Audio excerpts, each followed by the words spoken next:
There's a piece of relationship advice that sounds almost perfectly fair. Stop trying. Don't text first. Don't make the plan. Don't be the one who always checks in. Don't repair the argument this time. Just step back and see what happens. Because if a relationship only works when you keep moving it forward, maybe you need to know that. Maybe the moment you stop carrying it, nothing comes toward you. And sometimes that really is the answer. But there's a problem with this test. The moment you run it, you're no longer observing exactly the same relationship. You think you're removing your efforts so you can finally see theirs, but from the other person's side, something has changed. You changed. And now they have to decide what that change means. Your withdrawal isn't empty space, it's information. Imagine you usually call your partner on the way home from work. Most days, you're the one who calls. Lately, that has started bothering you. So one afternoon, you decide not to punish them. You just want to know if they'll call you for once. They notice, but they don't know about the question you're asking. They remember you seemed tired that morning. Maybe you were quieter than usual. So they think they probably need some space. They leave you alone. You get home without hearing from them, and you think, interesting, they didn't call. The next day, you wait again. Now it hurts more. They can tell something is different. Maybe they wonder if they've upset you. Maybe they think you're pulling away. Maybe they don't want to pressure you. So they give you even more room. 3 days later, neither of you is calling. You think, I knew it. If I stop, nothing happens. They think, something's changed. I should probably stop pushing. The silence is real. The distance is real. But the meaning is less obvious than the silence makes it feel. Because sometimes stepping back reveals neglect, and sometimes it changes the signal before you've had a chance to understand what was there. That distinction matters. There are relationships where one person really is generating almost everything. You make every plan. You initiate every conversation. You remember every important date. You repair every rupture. You ask how they are. You adjust. You accommodate. You keep the whole thing moving. Then you stop, and very little remains. That is information. Sometimes you really were keeping something alive that the other person was mostly willing to receive. But not every uneven relationship is the same relationship. Maybe you make most of the plans. They almost always say yes. They rearrange things to come. They stay longer than they meant to. When something important happens, they show up. If you're upset, they remember. If you need help, they're there. Then one day you stop planning because you want to know whether they care enough to initiate. They don't suddenly become a planner. And the conclusion can feel immediate. There, I was doing all the work. Maybe. But this is where we often confuse reciprocity with symmetry. Reciprocity doesn't mean two people perform the same behaviors at the same frequency. One person may make more plans, the other may be the person who notices when something is wrong. One may start difficult conversations, the other may be the one who stays in them when they get uncomfortable. One may send more messages, the other may be remarkably dependable when something actually matters. A relationship doesn't need to look like a mirror, but it does need effort coming toward you.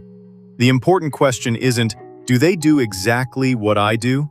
It's, is there real investment coming toward me? That question is less satisfying because it's harder to score. You can count texts, you can count invitations, you can count how many times each person called first. It's much harder to judge whether two people are becoming more specific to each other, whether your needs matter to them, whether they respond when something changes, whether they make room for your life, whether you feel accompanied or merely answered. And none of this should be used to excuse obvious neglect. If you're planning, initiating, listening, remembering, repairing, accommodating, and adapting, while the other person mostly receives, we just show love differently can become a very convenient story. But before deciding what someone's behavior means, there's a useful distinction. An observation is not an explanation. They didn't text me is an observation. They don't care about me is an explanation. They didn't make a plan is an observation. This relationship only exists because of me is a conclusion. The conclusion may be right, but the silent test may not tell you why. And that brings us to the reason these tests are so tempting. They promise certainty without exposure. If you're afraid you care more, saying that out loud is uncomfortable.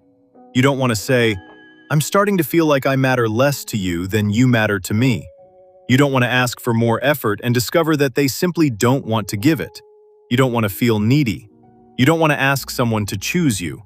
You definitely don't want to beg. So instead, you create a test. You pull back. And now you don't have to ask for anything. If they come after you, you feel wanted. If they don't, you tell yourself you have the answer. The test protects you from having to become the more exposed person. The problem is that the other person may be trying to protect themselves from exactly the same thing. They notice you becoming less available. They think, maybe I've been too eager. Maybe they need space. Maybe they're losing interest. I don't want to chase someone who doesn't want me. So they pull back. You see that and think, I knew I cared more. They see your distance and think, I knew something had changed. Neither person has to be manipulative. Neither person has to be playing games. They only have to be afraid of becoming the person who reaches out and isn't met. And once both people start protecting themselves from that position, the test can begin producing the very distance it was supposed to explain.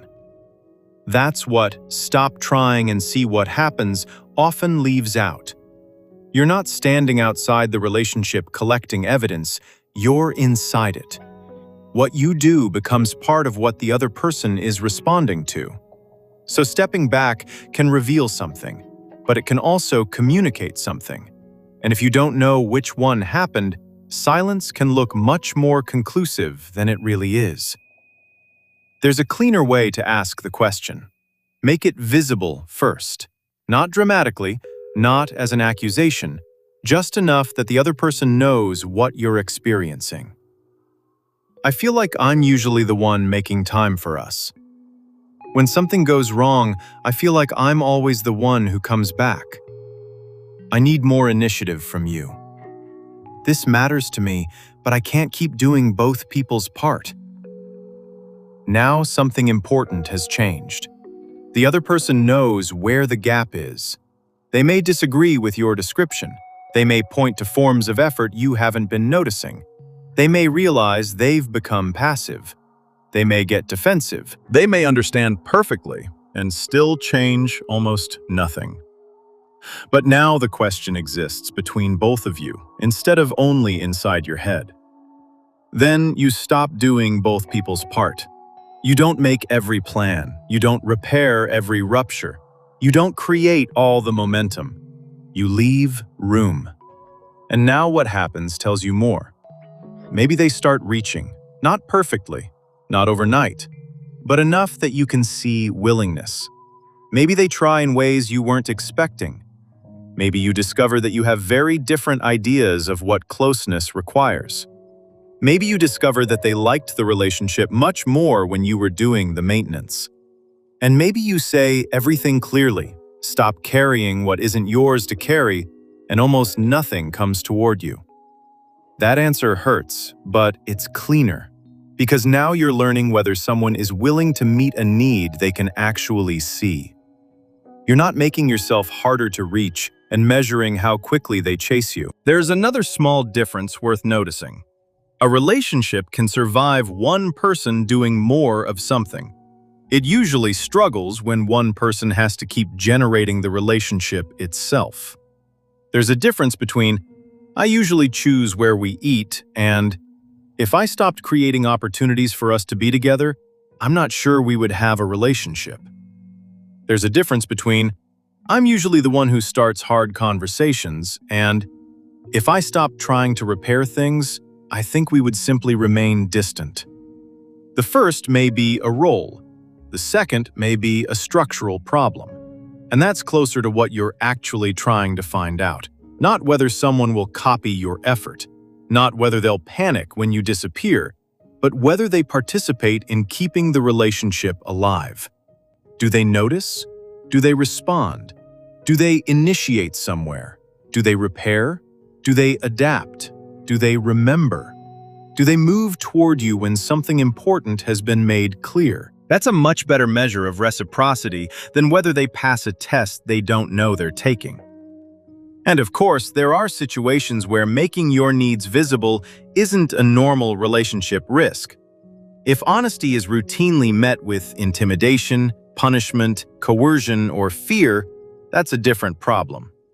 This isn't advice to make yourself more exposed in a situation where exposure is genuinely unsafe. But in ordinary relationship uncertainty, there's an uncomfortable truth. Better information often requires more exposure, not less. Sometimes, to learn what someone will do with your needs, they have to know you have them. Sometimes, to know whether someone is willing to meet you, they have to know where you're asking to be met. And sometimes, you tell them, clearly. You stop doing both people's part. You leave room, and nothing comes toward you. Then, stepping back really has revealed something. The relationship was surviving on momentum you were supplying. That truth matters. But there's a difference between discovering that someone won't meet you and disappearing a little, then asking their reaction to explain the whole relationship. Stop trying and see what happens isn't useless advice. It's just not a neutral test. Because the moment you stop trying without saying why, the other person isn't only revealing themselves, they're also responding to a change in you. So if you need to know whether someone will participate in the relationship with you, make the question visible. Then stop doing both people's part and watch what they do. The clearest test isn't whether they chase your absence, it's what they do once they can actually see you.